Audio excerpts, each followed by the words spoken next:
Use my outside voice. Or turn the speech.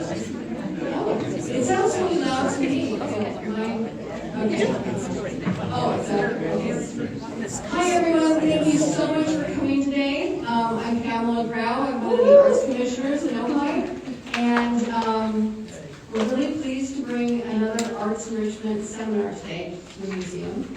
And we have as our speaker Sung-Hee Son, who is from Yeah, I did the same thing. Talk about how to market to art. And she's a curator, and I'll let her introduce herself. There you go. Hi, everyone. Thank you for having me. I love this subject. I love being able to share this. So thanks again for inviting me to do this for you. I think this is a very sophisticated crowd of artists. So I'm going to ask you, to just bear in mind there's going to be things that you already know, and hopefully there'll be some nuggets of information that you don't, that will be good for you. I think that they're really interesting. I stay abreast of the art world, and I love doing that and finding out new information. So here we go. Marketing for artists. I like to start my talks with my favorite quote by Albert Einstein. Imagination is more important than knowledge, for knowledge is limited to all we now know and understand, while imagination embraces the entire world. I just love that quote, and especially that it comes from a scientist, right? And probably most of you know that he loved art as well and made art. But I always think that's a great way to start. To tell you a little bit about myself, I know you all got an email saying blah, blah, blah. So I was born in South Korea. My family immigrated to the States when I was a kid. I grew up in Michigan, and I always wanted to be an artist. I had that dream since I was 5 years old. I was inspired by artists, philosophers, writers, anyone who's thinking and creatively in the world, let's say. So that's always been my drive and passion in life. And then it's been an up and down road, as many of you may have also experienced. But I went to school in Boston area, got my BFA. Then I moved to New York City and I worked there for 10 years. That's what I consider my training ground. I worked at Sung-Hee Son Institute for 5 years, managing their marketing and design department. It's kind of that story is kind of funny because at the time I was very much like the young idealistic artist, right? Like completely purist and only for the art, right? And who cares about the money? And don't let the money spoil your intentions.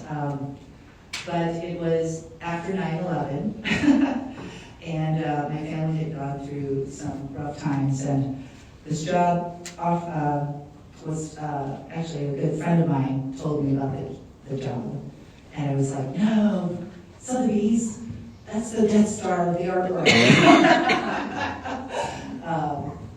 But I needed a job, and I took it with the intention of trying to learn and understand this whole sector of the art world that I had no knowledge of. And it was an incredible education, an incredible experience. I worked with world caliber specialists in contemporary, impressionists, old masters, all the kind of sectors of the art world. They were incredible people, and obviously working with some of the rarest, most famous collections in the world as well. So it was a really, really great educational experience for me. I also worked at other places, Pratt Institute and James Cohen Gallery. So like I said, I was there for 10 years, and then I moved to LA, and that our career didn't quite translate, didn't like smoothly translate over, but luckily I was able to get into curating, working with a gallery in Los Angeles, PG Gallery, that I've been working with on and off for 12 or 13 years, and working with a lot of artists like yourself, curating solo shows, group shows, and then also working with other galleries and organizations. So that's my background in a nutshell. What I'm here today to talk about, I want to share with you things, like I said, that I think are interesting and new in the art world. This is not a comprehensive, like, how-to session. It's a how-to session based on Sung-Hee's interpretation of what I think is good information right now.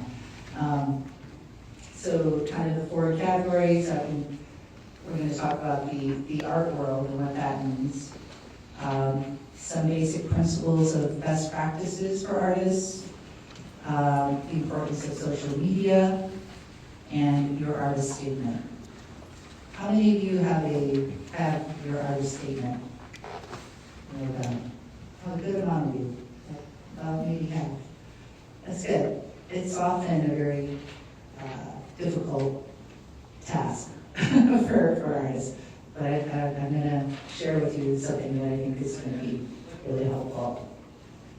So the art world, this is okay, the geek in me absolutely loves this diagram, and that's what your handout is. I'm going to tell you, the original diagram I found online was like a 10-year-old black and white, like something like it looked like it came out in the 80s. So I recreated this, especially for you guys, using colors and hopefully to make it easier to understand.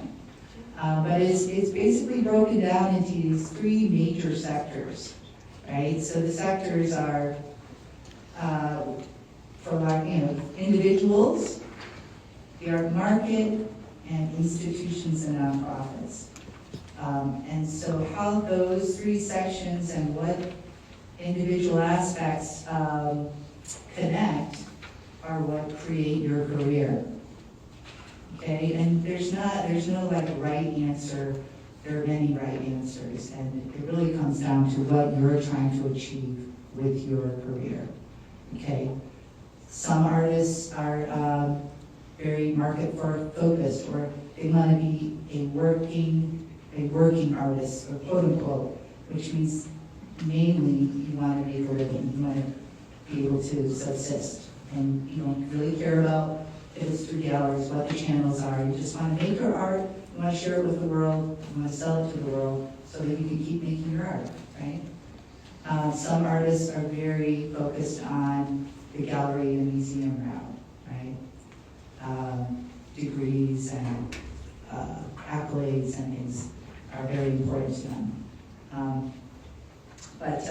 So to break down individuals, I mean, you all have the diagrams in front of you, but this consists of artists, collectors, patrons, professionals, and that means like art consultants, advisors, people like that, the art critics, and curators.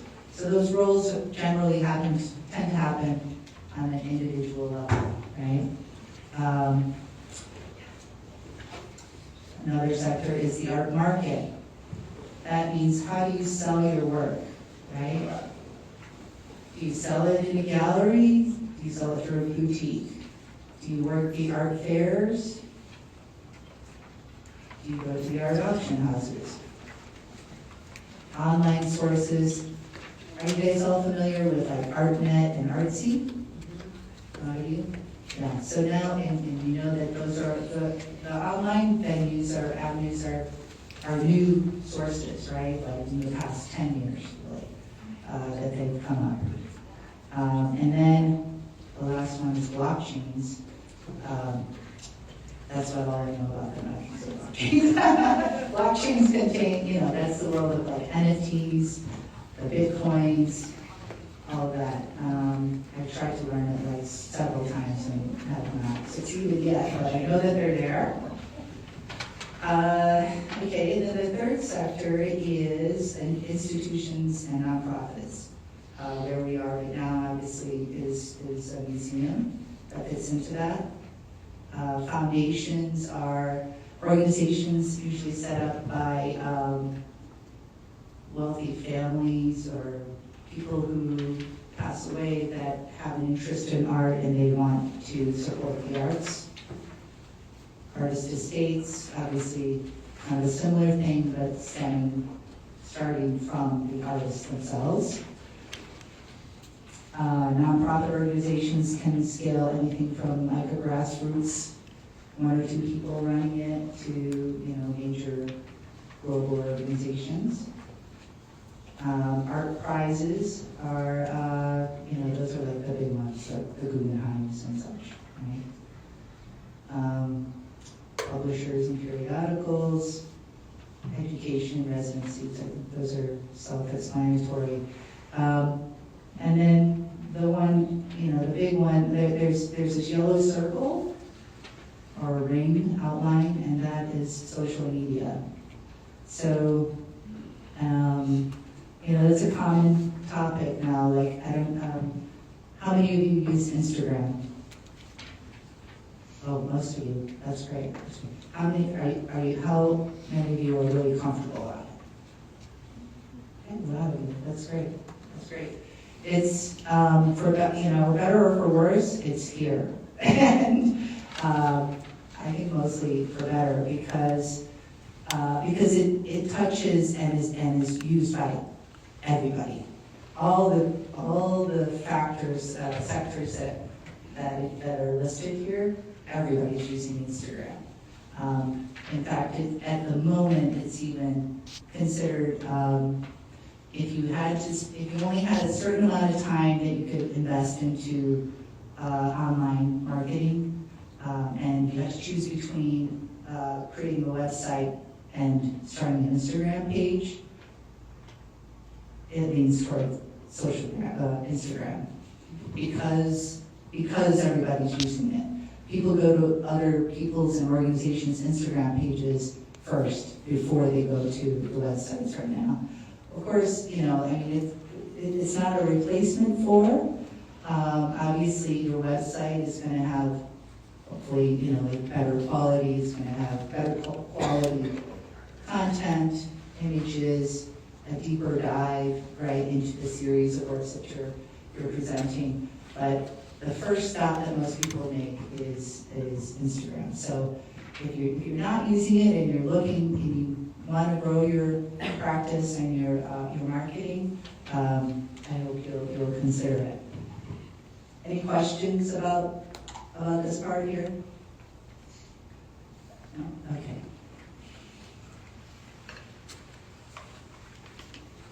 All right, best practices. I'm just going to block these all in here. Did I hear it now? All right. So again, forgive me if this is too basic of a statement, but a lot of artists, when they're starting, will feel insecure or unsure about calling themselves artists. I mean, if you're not one of those people, I bet you know somebody who's like that. Like they've been making and creating for years, but you call them an artist, they're like, oh, no. Yeah, I'm not an artist. So I fully believe if you create anything, if you're doodling like in a little sketchbook and you do it all the time, you're an artist. If you create anything, you're an artist. Just own it. It's a blessing. It's an incredible thing. So I fully encourage people to embrace that concept. I think it's really important because for your own self-esteem and moving forward and growing. It's not necessary to be shy about it, let's say. Anyway, maybe we'll get back to that. Number 2, portfolio. So I say this all the time, photography is so important, good photography. We have amazing phones that can take great photos, and you can use them for portfolios up to a certain point. Even the newest phones, I know, like, have incredible clarity, but I would advise, if you work large, really test out how good that quality is. It doesn't make any sense to put so much time and effort and concentration into creating your work that you care so deeply about, and then taking poor quality photos. Because the rest of the world, guess what they're going to see if they're not standing in front of your piece? They're going to see that poor quality photo. And it's, nothing compares to the real thing, right? But if you're doing a disservice to yourself if you don't have good quality photos. I'm going to say roughly iPhones are good for up to about 16 by 20. And that's with a stand and a clicker, not holding it with your hand that can shake. We've gone through this with, probably a few of you know that I've worked with Ted Gall, who's leaving. But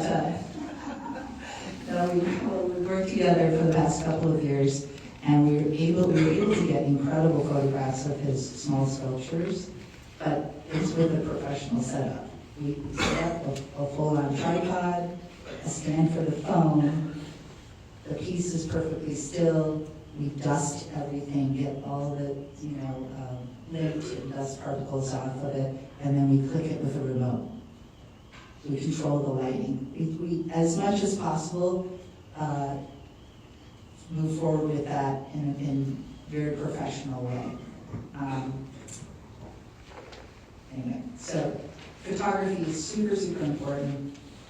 That, of course, you get the photography, and it goes into everything else. It goes into your website, goes into your marketing materials, goes into your social media, right? So, super important. And then websites, I'm not going to talk too much about because I think you guys all know, right? Like, everybody knows what the deal is with the websites and the options for that. Also very important, but photography and your website, that's what I consider your portfolio. Resumes, good idea to update once a year. It's just good practice. For your statements, and we're going to do a little exercise for the statement a little bit later on, but clarity is the most important thing. Clarity is key. So, and again, I know a lot of people get, you can get flustered about using the right words. I mean, it's normal for everybody, but it's better to just be simple and clear than to try to make grandiose statements. Okay. Researching goals. It's a good idea to always have a list of like 5 galleries or organizations, the ones that you're interested in that are aligned with what you're trying to achieve, right? Is it a dream gallery that you want to be in? Is it just something that somewhere that you highly admire? It puts into our mindset, again, like what kind of artist do you want to become? It's a growth mentality. So these are all things like putting within to your practice and your mindset the highest quality information that you can. Okay, and then the last one, staying informed. Obviously, you guys here don't need any help with that. But also very super important, having a community of other artists or art supporters, having a community to engage with, going to those galleries and institutions that you're interested in, meeting people. You can call it networking. It is quote unquote networking, But it's also, again, just like connecting with people who are doing things that you're interested in, right? And that connecting is a really important factor. Okay. All right, social media. And mainly we're going to talk about Instagram and YouTube. Excuse me, are you coming back to websites and like that, or if we have I'm questions? not going to talk about websites. I can answer questions about websites at the end. I can give some, recommendations, pointers on that topic, but I don't have it specifically for this presentation. Okay. And this presentation also I will make available to Wendy and Pam so that it can be distributed. It has links and all the typed information. I'm not going to read verbatim what these are, but these are the top social media platforms for artists. Again, Instagram being the most popular and effective for visual artists. You also have YouTube, Pinterest, TikTok, and Behance.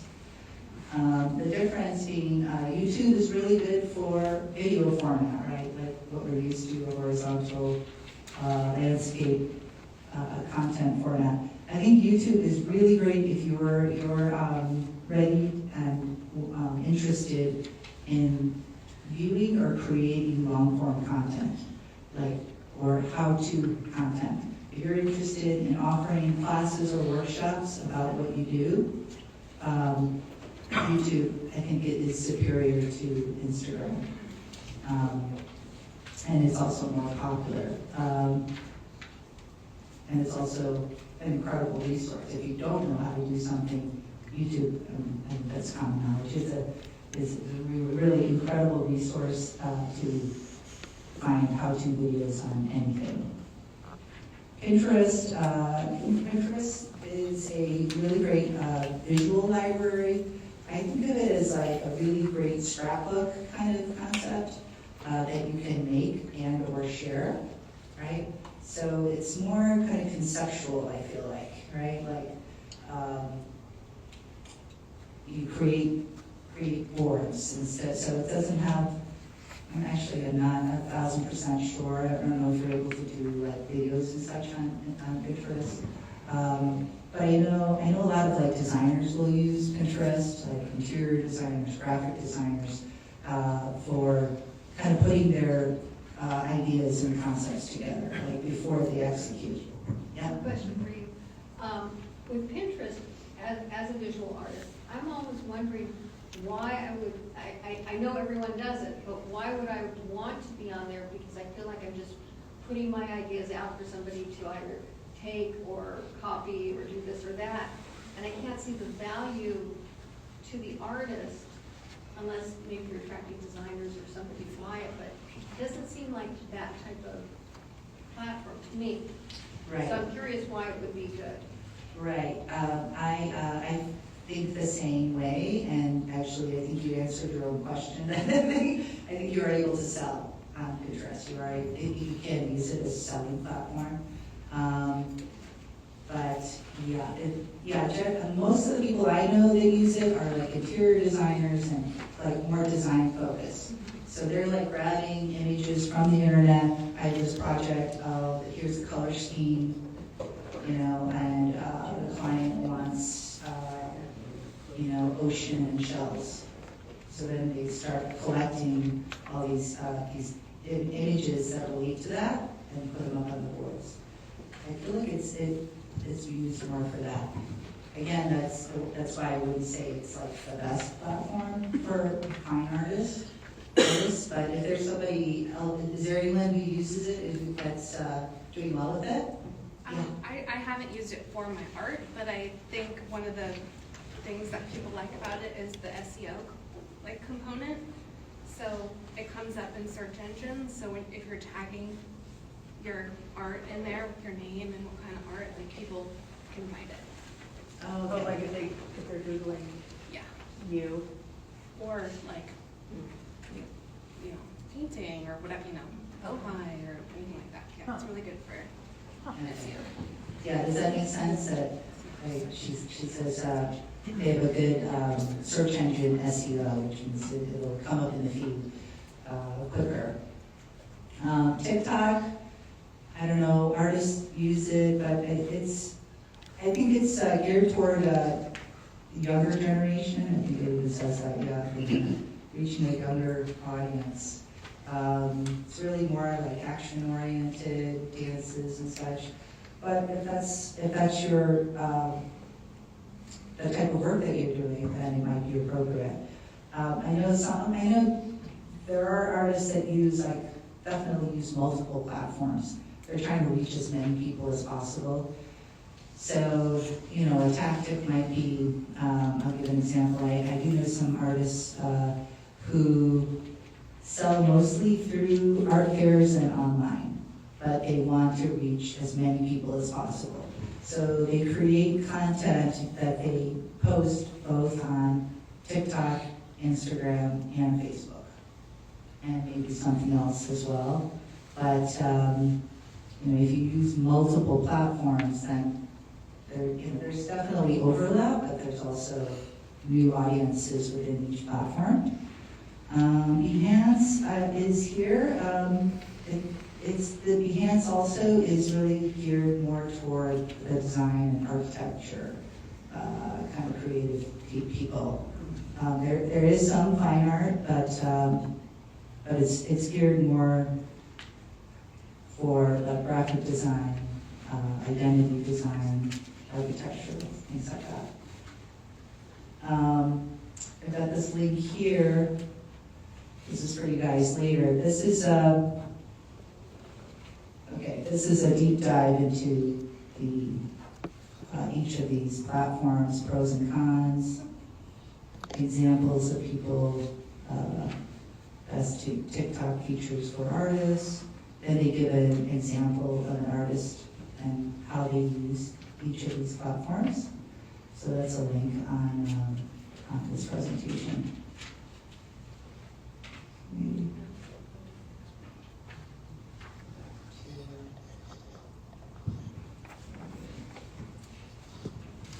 Okay, so we're back again to my statement about artists. I think you recognize one of these people. So yeah, I often talk to a lot of artists all the time because I'm a curator and I produce events, so I meet people all the time and get a lot of these questions. So my content is based on my own experience of what I've been asked. And people ask, what's the best thing to do, or how can I get into this gallery? And these are important things, but always the priority is your art practice. Everything else is secondary. And I say that because it's easy to get caught up in trying to chase the thing. But it'll distract you from your art, and it'll be a disservice to your art. So always, keep your art practice the priority and the thing that you protect the most. Okay, so now we're going to get into artist bios and statements. My tips are keep it clear and concise. Talk about your creative process and the things that interest you. Talk about your inspirations. These can just be one sentence each. And the pro tip is, write it, edit it, and use ChatGPT. Yeah. I know, big controversies about AI, debates about it. My take on it is that it's here. Technology is here, whether we like it or not. I don't love it. I don't love the way technology runs all of our lives. But I don't have the answers of how to fight against it. So try to use the tools to our advantage. And artist statements, boy, when you guys try GPT, you're gonna be so happy. It's amazing. It's amazing. Right? It's amazing. It's addicting, kind of. Once you start, you're like, oh my god. Yeah. It takes hours off the process. It really does. You get to that agonizing point, you're trying to express something, sure, but. I can never remember which one is supposed to be first person and which one is supposed to be third person. Does it make a difference? Well, the bio is always third person. That's always third person. I mean, not 100%. You know, if there's a reason why you prefer it in the first person, then I think that's fine. If you're submitting to a specific application or an organization and they have a specific format, then you follow that. But if you're talking about your own materials, I think the rule is just what you feel the most comfortable with. Third person does tend to be more formal. So if you want to sound more formal, go third person. If you want to be more personal, go first person. Statements can be first person. They can, absolutely. Absolutely, and then they vary in length and, again, what you're using it for, where is it being shown. I just have a few examples. I've got oops, I'm sorry. Where am I? Uh-oh, I'm lost. Okay. Well, these are, I'm not going to read these off, but these are just statements by famous artists. Georgia O'Keeffe. I do like these though. The notion that you can make an artist overnight, that there is nothing but genius and a dash of temperament in artistic success is a fallacy. The great artists don't just happen any more than writers or singers or other creators. They have to be trained and in the hard school with experience. I think that's true. Yayo's, I'm just going to read the first sentence. I am a painter who is inspired by the beauty and mystery of the natural world. I can read 2 sentences. My paintings are a celebration of color, form, and texture, and a meditation on the relationships between light, shadow, and atmosphere. Could totally stop right there.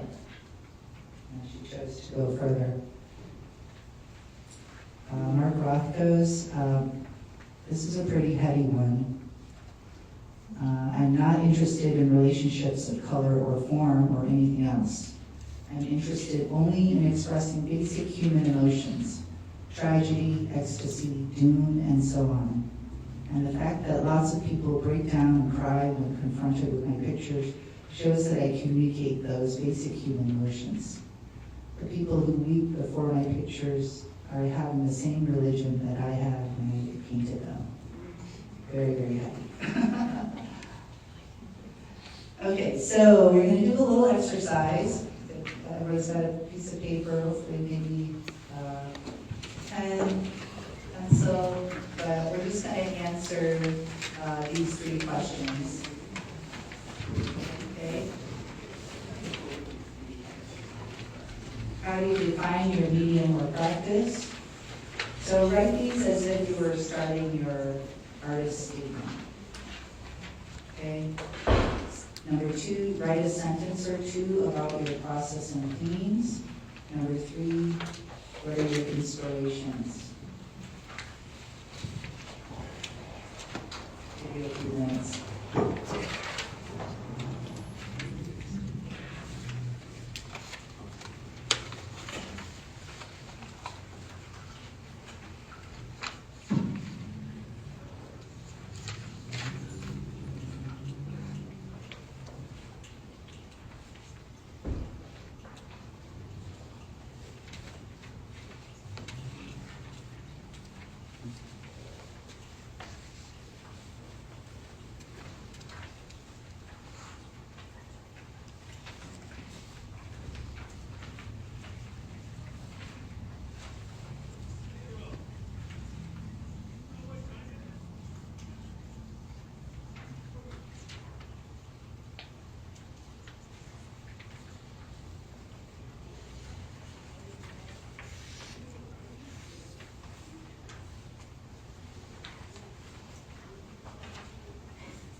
So, this is the interactive part.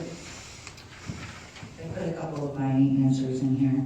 How do I define my medium of practice? Sung-Hee Son is a multidisciplinary artist focused on conceptual identity and cultural diaspora themes. Process, I take photos and collect materials with subjects, textures, and colors or connotations that interest me. And I didn't get to the inspiration part. Now we're going to do audience participation. And let's see, going to need some volunteers to share what they wrote. Does that have to be finished? Nope.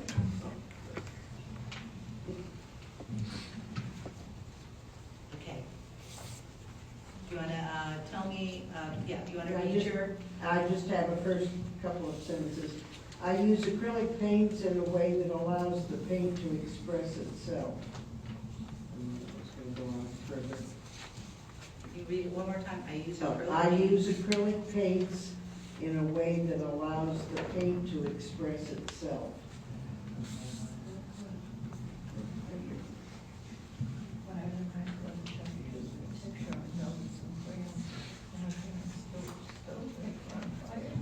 You have an extra that after the first paints. Use acrylic paints that. Thank you. In a way In that, a way that allows the paint to express itself. yes. So, I'm gonna copy this, quick demo. Say, we're gonna do define for art.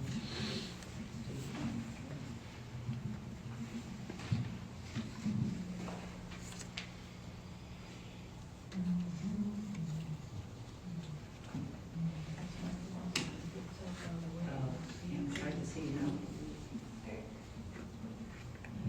You want me to read it? Sure. I work with acrylic paints in a manner that allows the medium to reveal its own character. By embracing its fluidity and texture, I create space for the paint to express itself, leading to organic, dynamic results that evolve in the process. Oh, that's what I would have said. It read your mind. I need to say that ChatGPT has it.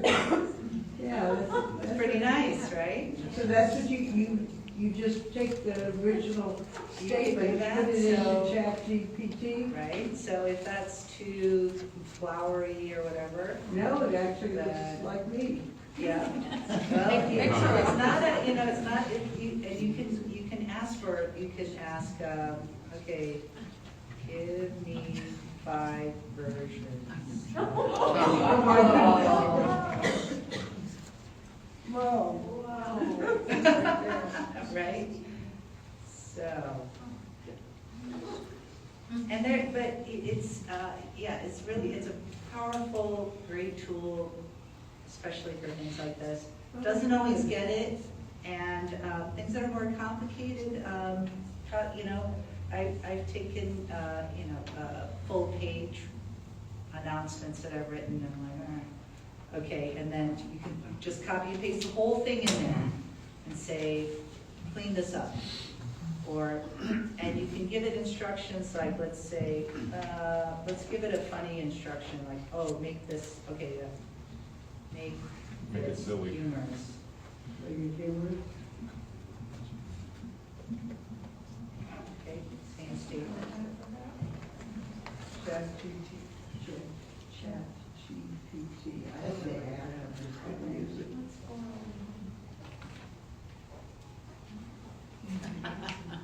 Picture.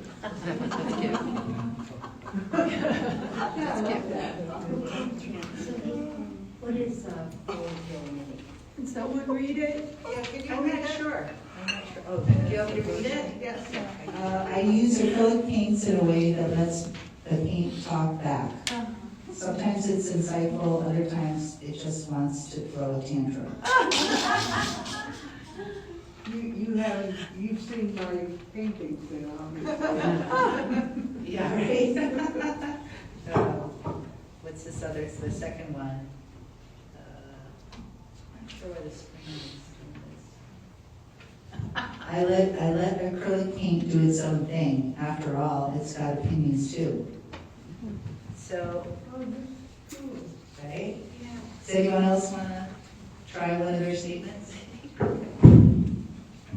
Okay. Mine are more or less bullet points for the three, so it's not actually a sentence. Can we try that? That's fine. That's fine. Okay, the first bullet point is repurposed into functional products. Repurposed into functional products. Second bullet point is using the visions of mechanicalism without power sources.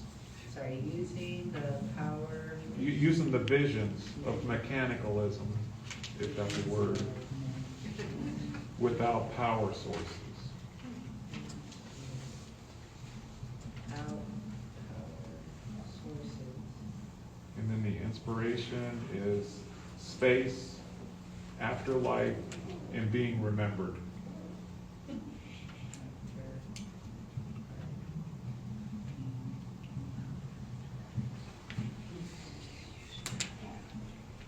Mechanicalism is I don't know if that's a word. It's okay. Yeah. Make into artist statement. This is a good example because, yeah, this is the way we think actually, right? We think in concepts, not Yeah. necessarily in full sentences. But, okay, let's see what we get.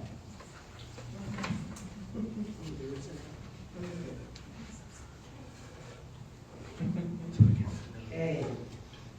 Here's a more polished version of your artist statement. My work repurposes materials into functional products, drawing inspiration from the visions of mechanisms without power sources. These creations explore themes of space, the afterlife, and the desire to be remembered, blending the organic with the mechanical to reflect on the passage of time and the remnants we leave behind. Wow. That is great.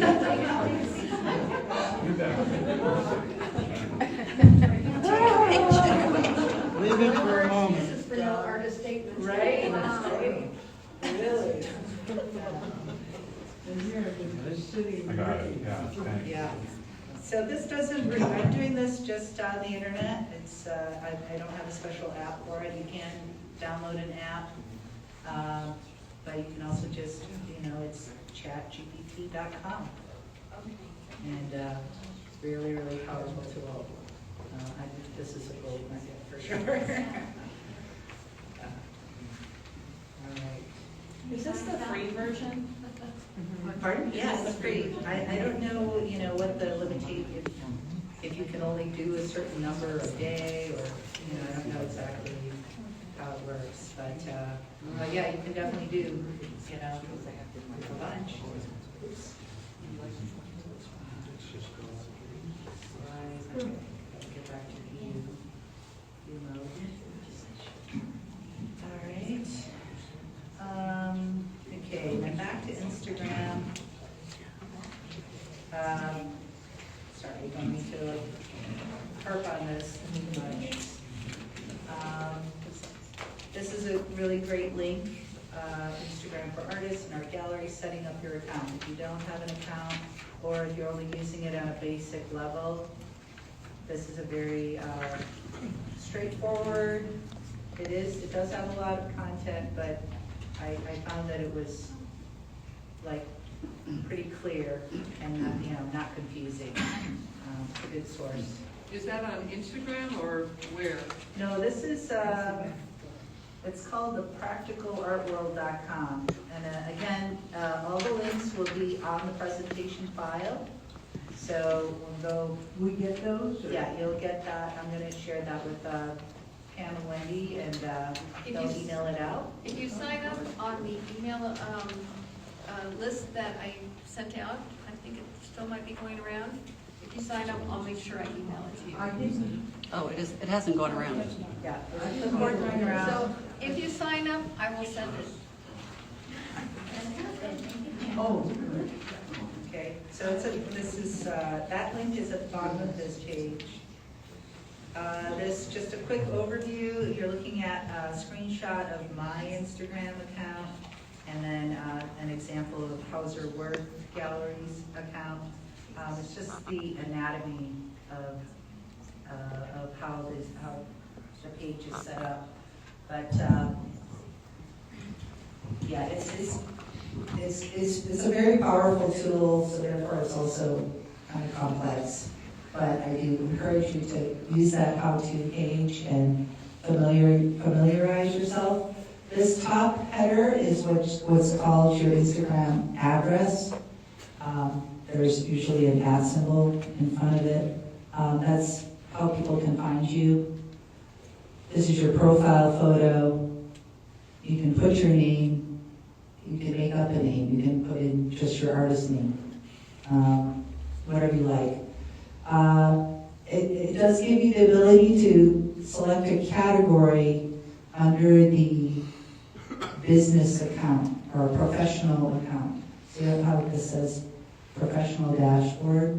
So a basic account won't have this, but you can get a professional account, and for artists, there's no charge. Okay? And what's really good about this, when you click into this professional dashboard, it'll give you all sorts of information about your activity. Like how many people looked at your page? You know, how many views did you get in the past month, the past week, the past up to 3 months?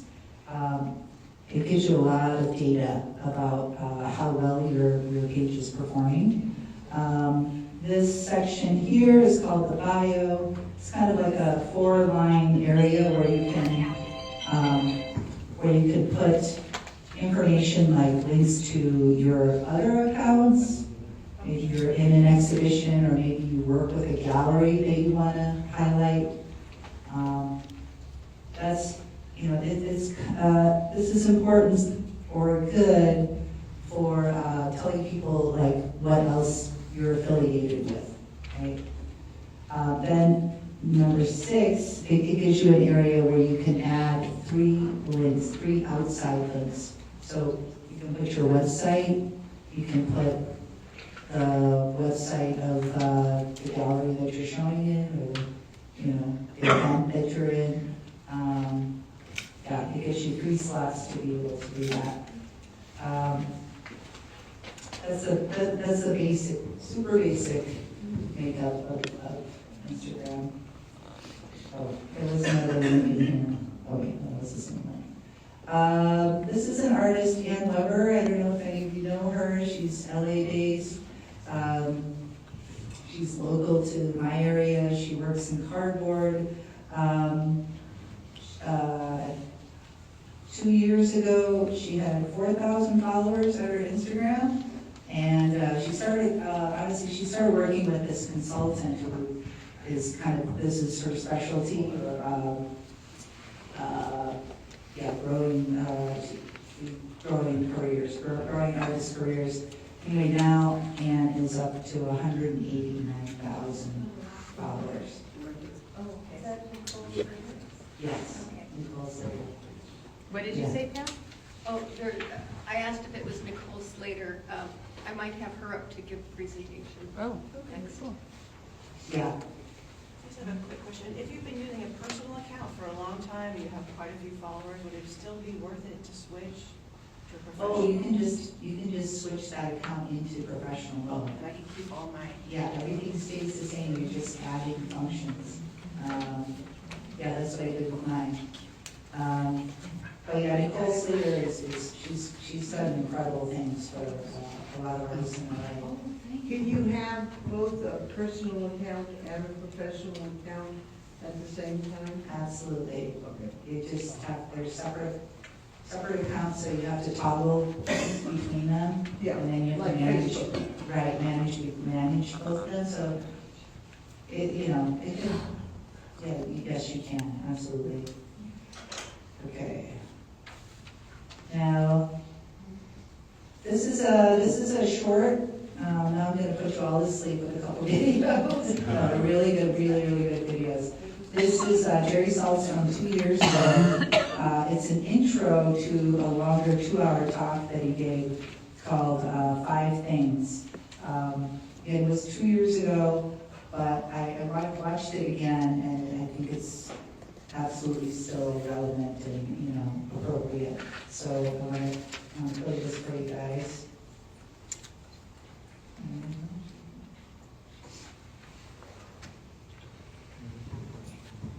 Hi everybody, it's Jerry Salt, Senior Art Critic for New York Magazine, back with you because I really wanted to come back to do another session. This one is called 5 Things I've Learned About Where Art and the Art World Is Right Now.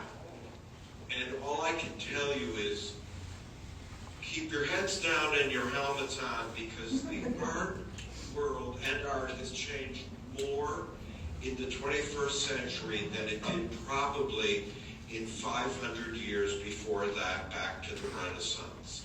On the one hand, we saw art, the conditions of art completely change from the contested election of 2000 all the way to the other contested election. Between then, the Bush-Cheney war machines, the arc of justice starting to turn towards justice with the first black president, the re-onset of the long American night, and then through the pandemics after that. None of the art made in this period was made under anything like normal conditions. All of you have PTSD, as do I. That's the deep content of everything we're seeing.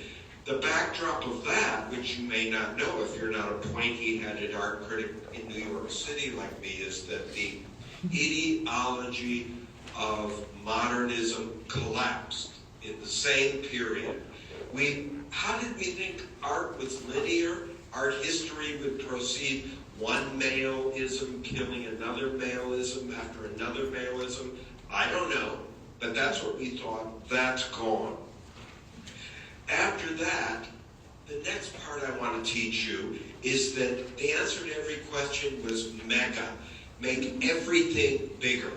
During this period, more money rushed into this new art world, where artists were coming now from more places, saying more things from in many different ways at the same time because of this money. Museums expanded, got very big and shiny, and sometimes useless and annoying, forgetting to build enough space for their permanent collections. We'll cover that. That happened at my own beloved Museum of Modern Art. At the same time, galleries expanded. Larry Gagosian, like the Death Star of mega galleries, and I've never missed a show there, has locations in 22 cities. A fishy Da Vinci was sold for $400 million. And now we know it was probably fake. All of this can change the conditions of art.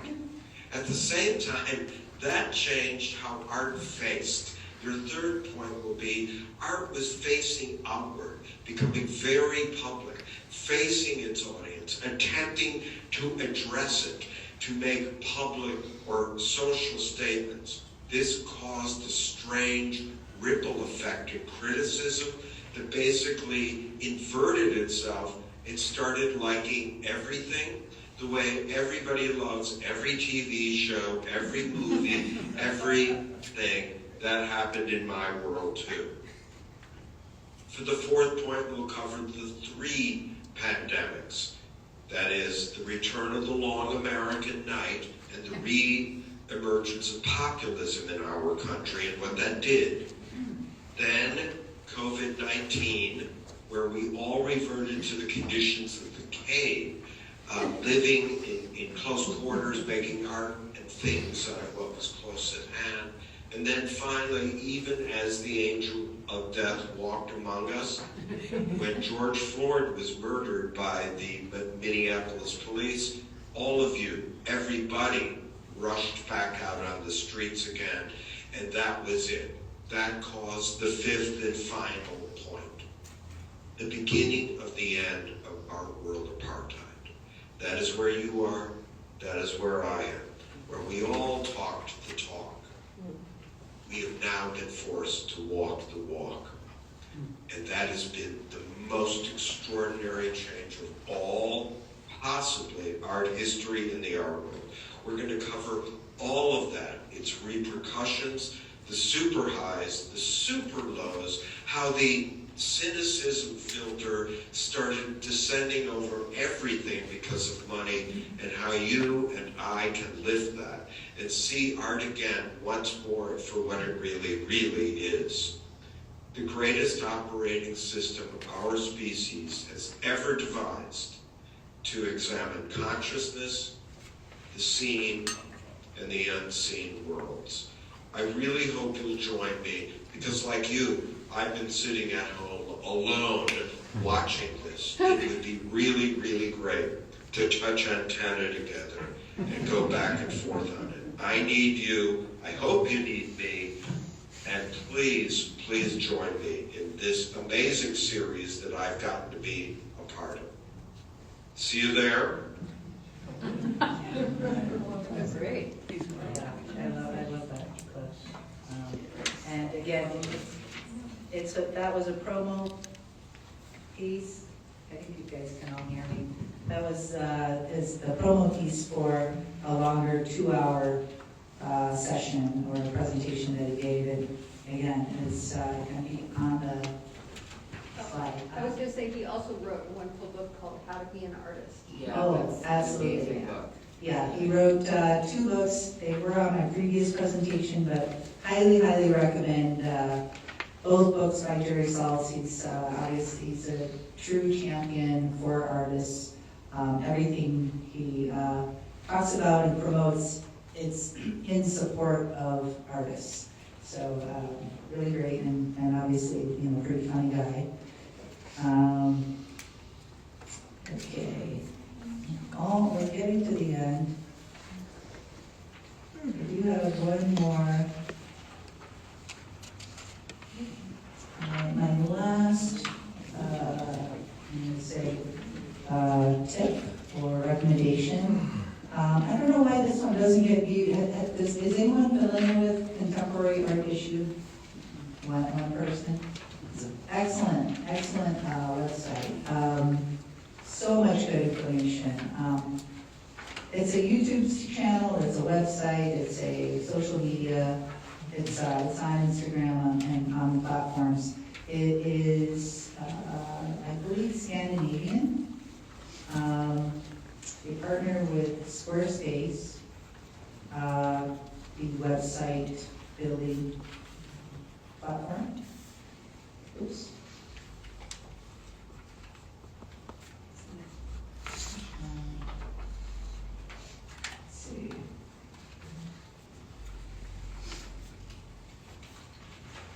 Find the right video.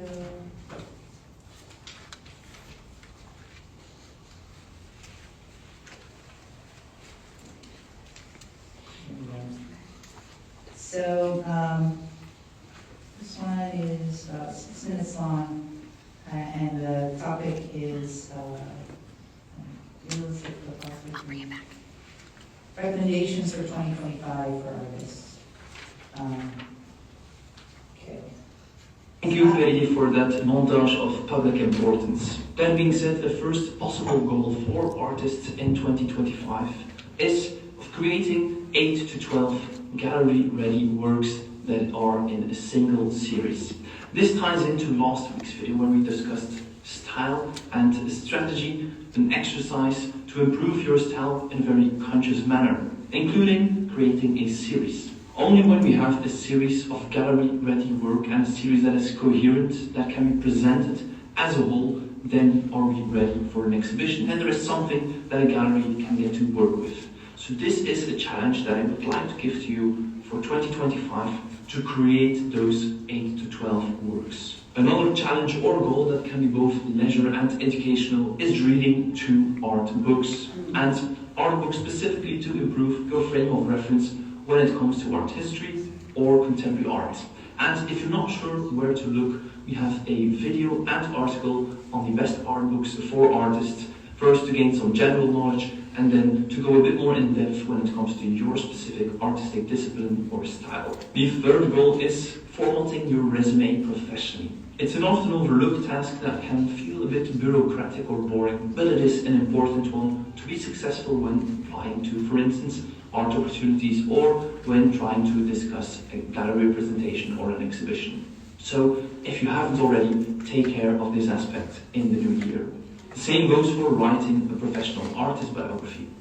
As with the artist resume, this is something we have an article prepared for and also have a tool to help you, because for some, writing comes very naturally, and for others, it can be quite difficult to find the right words. And with these tools, you simply have to respond to the questions being asked, fill in the information, and a new biography will be generated. You can find all the tools in our overview page with career tools for artists at contemporaryartissue.com, or simply consult a free video and article to create one by yourself. The fifth goal and third bureaucratic task is setting up your website. Make sure to check into your website to update your works, to improve the photographs, to add some high-end installation views, to update the resume on the website, to include that new biography that we have just talked about. And feel free to stay tuned for an upcoming tutorial, the 2025 version, to create a professional artist website in which we'll have a new design prepared for you, and also some different organization of the portfolio, so it is a bit more advanced and it gives you also a bit more possibilities to fine-tune it to your benefit. The sixth goal for the new year is applying to at least 10 art opportunities. Art opportunities is all about perseverance. Rejection will always be greater than success when applying to art opportunities, and only those who persevere and that also have done those bureaucratic tasks that we have just talked about will be successful. I would also recommend you to perhaps have 5 free ones that have no application fee, and also 5 ones where there is a small, modest application fee. From my experience, the ones that have a fee are sometimes a bit smaller. If you feel like the niche aligns perfectly with what you are doing, then it's definitely worth giving a try. The seventh goal is exhibiting your work. This is a milestone for any artist when you're starting out, for instance, looking for your first show, or when you want to pick up the momentum in your career. So feel free to read our article or watch our video on how to get your art in an art gallery, and if you will not be able to exhibit your work at a gallery in 2025, then don't wait for the invitation that will not come. Create your own opportunity. Host your own exhibition. And this is also something that we have covered in a separate article and video. To conclude, a task that especially the introvert artists despise: networking. Networking, it can sound like a hassle, it sometimes is, but there are different ways to do this. Of course, first and foremost, in real life, actively going to gallery openings or to art fairs to connect. However, you could also simply do this via Instagram. Direct messaging other artists, other individual actors in the art world that are within the scene. So for 2025, try to make a good habit of it. Try to have some fixed days in the week in which you spend a little bit of time on Instagram, as most of you probably are, and network with your targeted contacts. So to conclude, which goals do you have set out for yourself in the new year, and what would you like to see from us, from the Kai platform in 2025? We're going to end the year on a note of tremendous gratitude. Thank you so much for all the positive comments, for all the views, all the messages, all the emails, all the purchases on the platform, all the support on Patreon, etc. It's been a terrific year, I really enjoyed it, and I can't wait to share what we have prepared for 2025. So stay tuned, enjoy the end of the year, and we'll see each other in 2025. Cheers.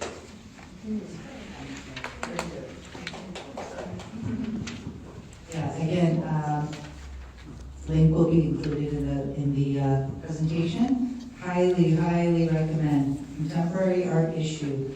They have, it's just such a wealth of information. All the little thumbnails that he showed you, all the videos are about this length. It's not going to go into like step 1 to, how to build a website. But he really gives you real-time art world best practices, what the professional art world is looking for. But also, like you said, you know, if you don't have if you didn't get invited to be in an exhibition, create your own. And then, you know, they give you tips on how to do that, right? Let me see, let me try to just show you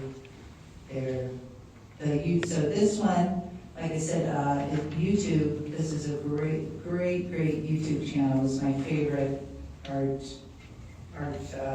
world resource. You know, they go in, they talk about historical artists, current contemporary artists, best practices, what's popular. Really good content. Yeah. Okay, so I think that's about it.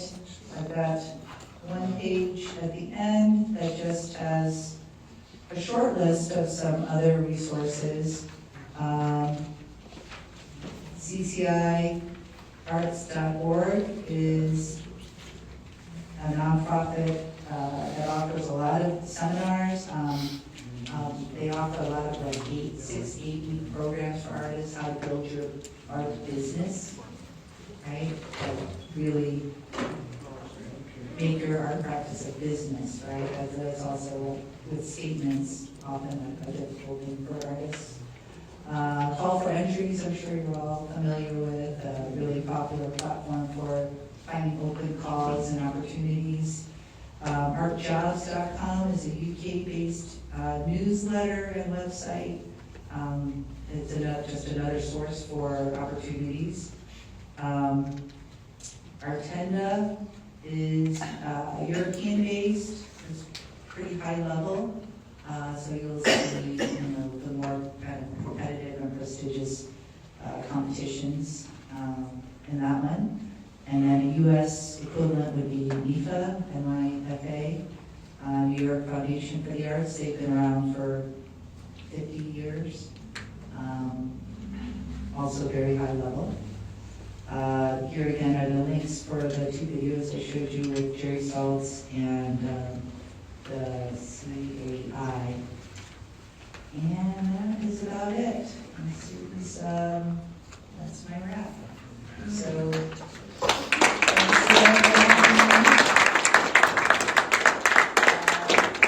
the last thing I want to plug for myself is that I'm a curator. My next exhibition that I'm curating is out in Palm Springs.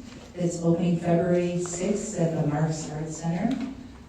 It is called Moon and Stars. It's an all-femme AAPI artist exhibition, 2020 femme artists. It was termed all women artists, and one of the younger artists that joined asked me to change it to femme, which makes it non-binary and more inclusive. So that was a little something I learned. But yeah, that's it. If you guys are in Palm Springs, please check it out. It's going to be up until March 28th. I have some postcards. Does anyone have any questions?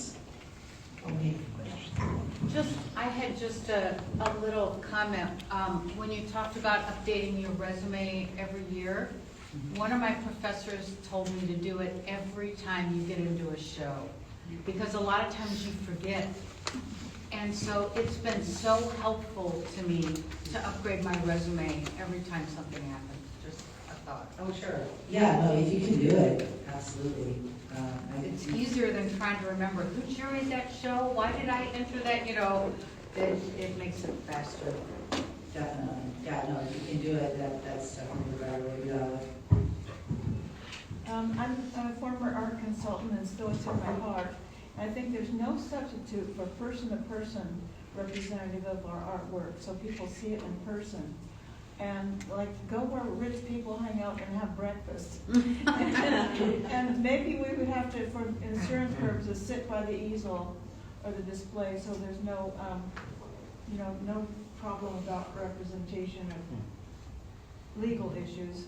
But the more exposure I think we can get for people to people is a good outreach. Thank you, though. It was a wonderful presentation. Thank you. Yes. I have 2 comments, not a question. to offer up, but hearing you just speak, I flashed on, well, wear a t-shirt with your art on it. It sparks a conversation. Oh, there you go. Regarding ChatGPT, I use it all the time for my artist statement and creating grants for art grants and all sorts of things.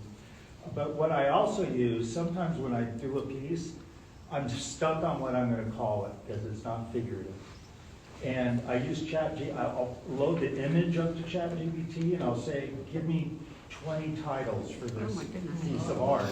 And it spits out all these titles. And then I'll, yeah, I load up the image and then I ask it for titles that represent that image. And then I'll mix and match, because sometimes none of them hit the mark, but it'll spark my imagination for something new, or I'll mix and match all those titles it gives me.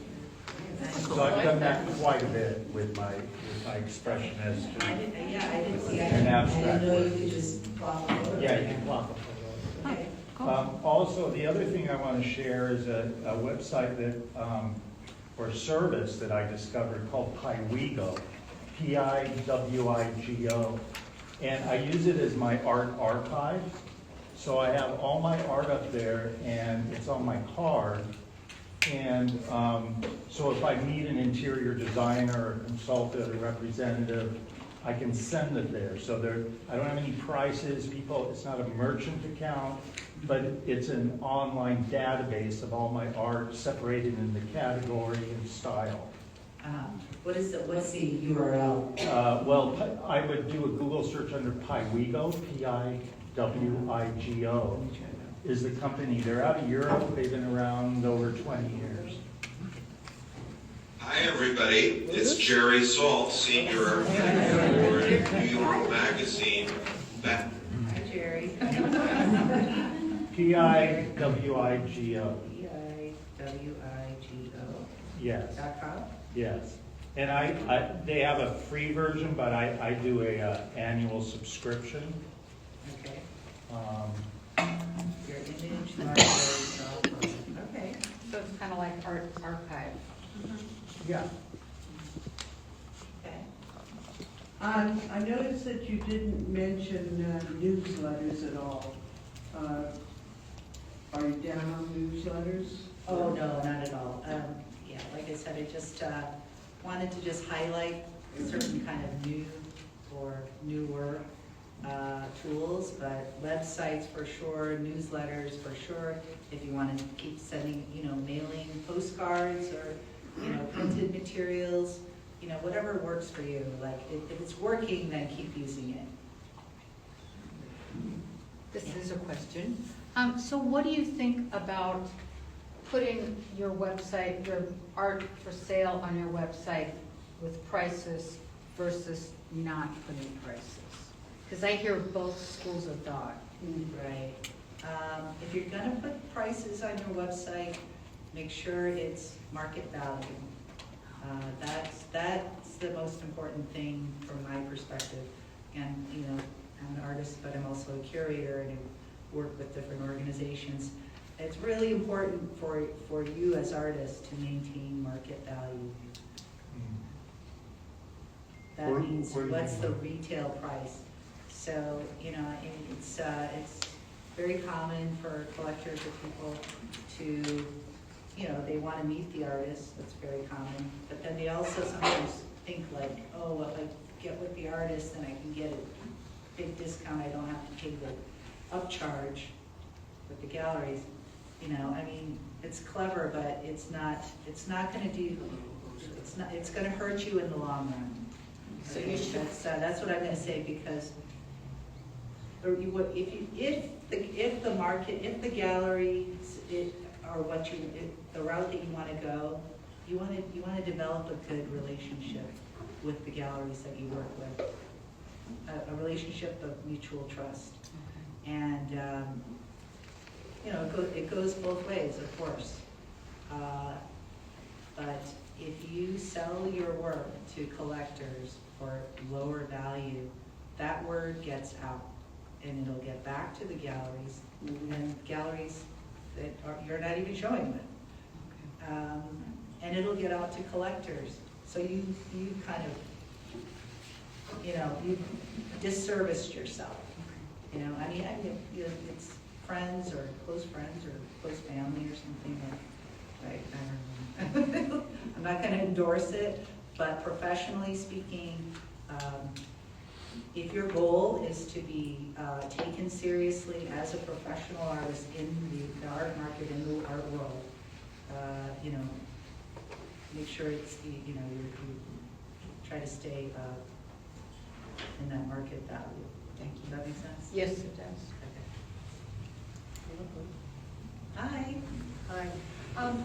I don't have a website yet, sadly, but I have a fairly long career, and some of the important work at the beginning of my career, like from the 80s mostly, I'm just wondering, is that important?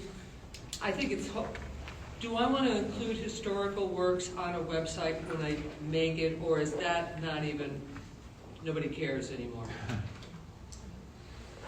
That's a tough, tricky question. I don't think that, it's not about that nobody cares. It's, I think it goes back to, it's more about, do you want archiving your work, like just in the general sense. But let's say, before websites existed, what did artists do with their work? You still want to care for them, catalog them, right? It was called cataloging.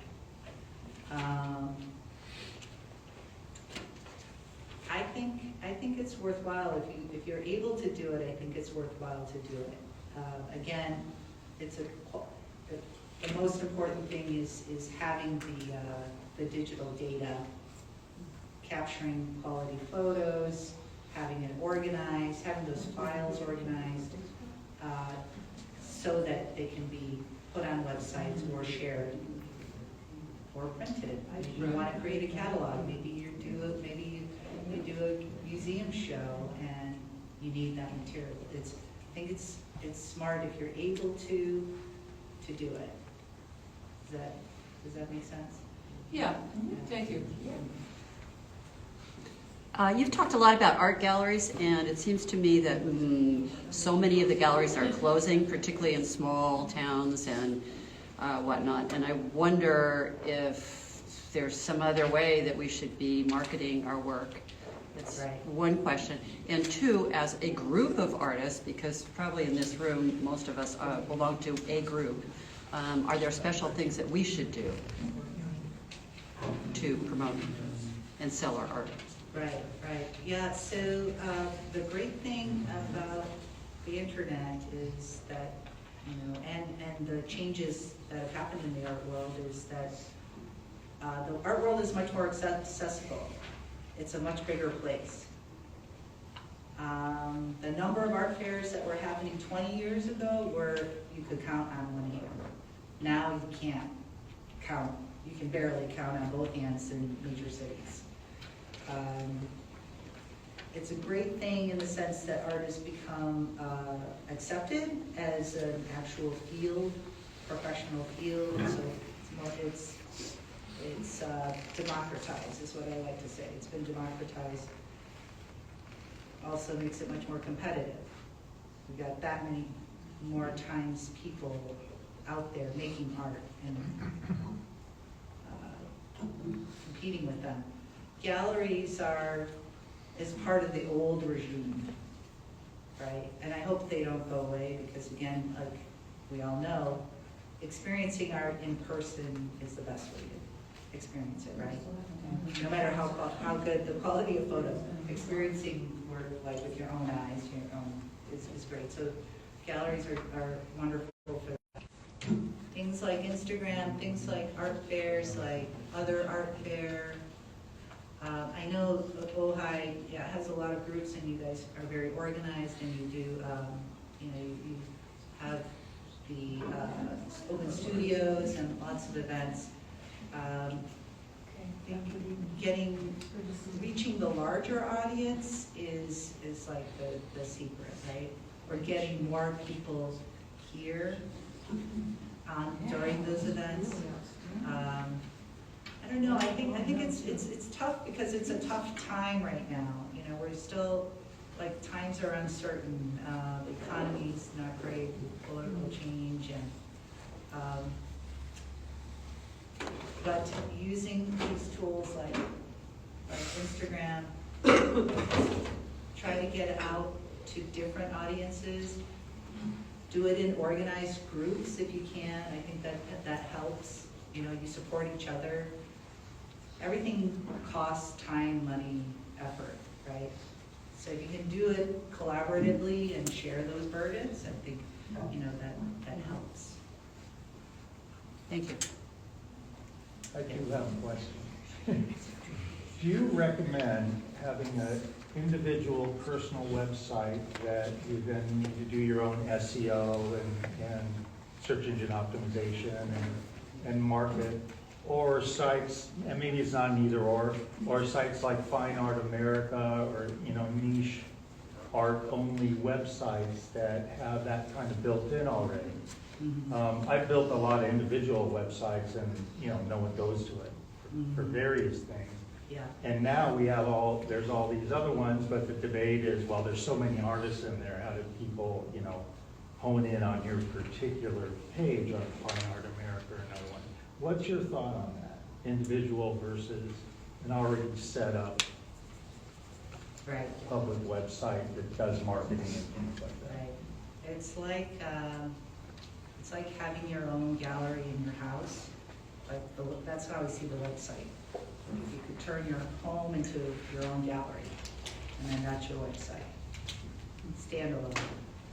To go with a platform that is like Fine Art America or isn't there Artsy, ArtNet, First Dibs. There's all sorts of bigger platforms. Then you have to pay more, but they do bigger pushes. Right? So that's like going to the mall and buying a screen at the mall, and they're like, we promise we'll show 30 of your artworks on this screen, but you got to give us like $500 a month. So do you see it as this and that, or this or that? I think it could be either. It depends on your means. You know, some people can't afford to do that. And if you can, then I say go. You should. It's not a guarantee, but if you're looking, again, and then it's like, what are you looking to accomplish? What is it? What is your goal? Like that's really the key. Knowing what your goal is will help define what the answers for what you need to do. Like, what is your goal? Well, let's say the goal, as you open the whole presentation with, is you want to sell art so you can continue doing art.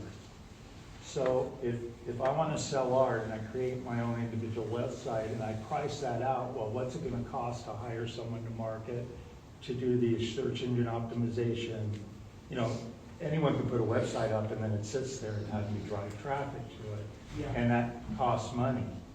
Yeah. So, you know, what's the cost differential between, and that's not a question to you, it's rhetorical, is research, and what's the cost differential to hire a team to get your website seen and make sure it gets at the top of Google, et cetera, versus going to like Fine Art America, and what's that cost differential? Right. I think it's better to go with the organization.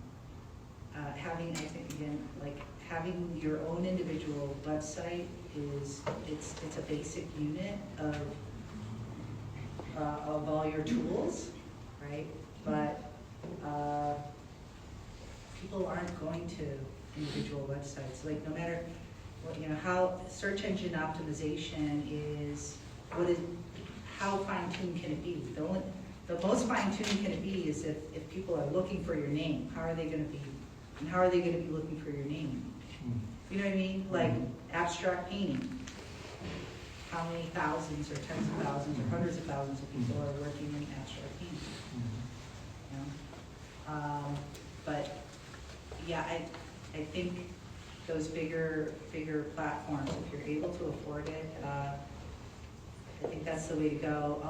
As far as working with the team, I mean, Ted, if you don't mind, like if I just share our experience. So, you know, Ted used to travel around the country for decades, you know, working art fairs, showing at art fairs, and he was very successful at that. But the pandemic hit, no one could go anywhere. Now 4 years have passed, and he no longer wants to travel all around the world with a truckload of his sculptures. So what's an alternative? And what we're working on, what we've been working on, is building and growing his online presence with Instagram. I'm not like trying to sell Instagram. I'm sorry, I know you heard it sound like a broken record. It's just right now it's the most effective tool for reaching bigger audiences, and because it's so complex and there's so many things you can do with it. It's a really great way to reach people. I was going to show this page. So, you know, these are not mind-blowing results, but also none of this happens overnight. Like, you know, the viral cases, those are 1 in a million. So people trying to create viral things is, I don't know, you know, that's for like teenagers. It's looking for, you know. But so when we started, so a couple things, we did a couple campaigns. One was to help drive, to catch new eyes and bring new audience for the open studio tour, so back in October. So we started talking a couple months in advance, talking about the plan, what is it that we want to accomplish. And at the time he had 500 and some followers. And so we came up with like I think it was like a 3 or 4 week plan of creating new content for his Instagram page, posting, you know, taking great photos of his new work, creating reels, posting stories of the work and of Ted, if people are interested in the artist, right? The person who's making all these things. So, you know, prior to when we started working, he had really nice, beautiful still photos like these. Okay, and when we started creating, it turned into these reels, which probably you've all seen them, but I'm just gonna play one because I like them.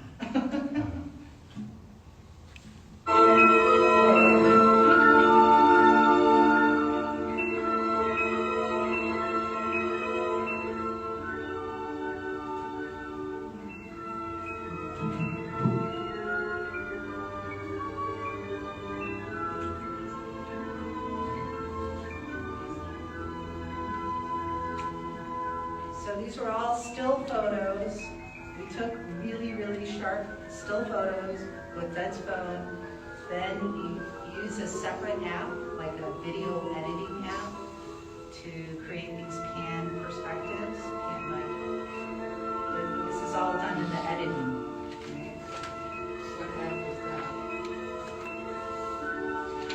What was that app?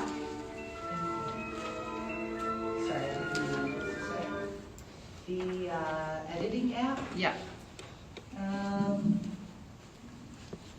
Let's see.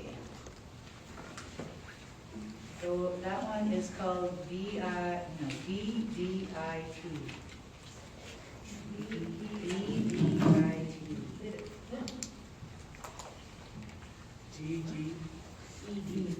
So V like Victor, David, Isaac, Tom.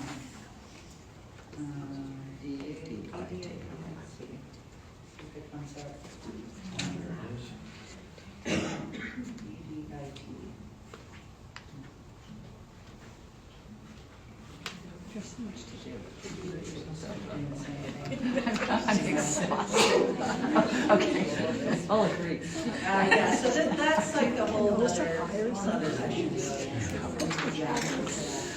But we're gonna wrap that up.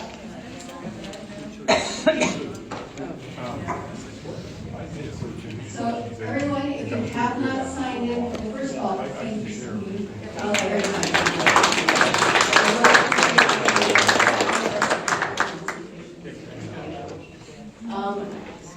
If you sign up, I will send you information to provide. And again, I'd like to thank the city of Ojai for making this possible, the Arts Commission, that decided to do this seminar. So thank you.